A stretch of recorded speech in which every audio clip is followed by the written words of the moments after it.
بسم اللہ الرحمن الرحیم۔ حضرت عبداللہ بن عباس رضی اللہ تعالی عنہ سے مروی ہے کہ حضرت آدم علیہ السلام نے زمین پر آمد کے بعد جو پہلا کھانا تناول فرمایا وہ گندم کے ساتھ دانے تھے جو حضرت جبرائیل علیہ السلام لے کر آئے تھے۔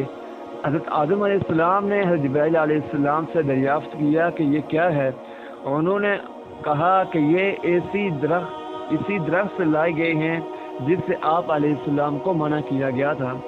حضرت آدم علیہ السلام نے دریافت کیا کہ میں اس کا کیا کروں؟ حضرت جبرائیل علیہ السلام نے کہا کہ اسے زمین پر بکھیر دو۔ حضرت آدم علیہ السلام نے انہیں زمین پر بکھیر دیا۔ اس 7 دانوں کا وزن دنیا کے لاکھوں دانوں جتنا تھا۔ وہ اگ گئے۔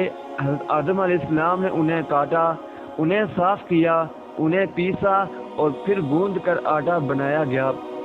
پھر اس آٹے کی روٹی پکائی گئی۔ ان تمام مراحل کے بعد حضرت آدم علیہ السلام تھک گئے تھے۔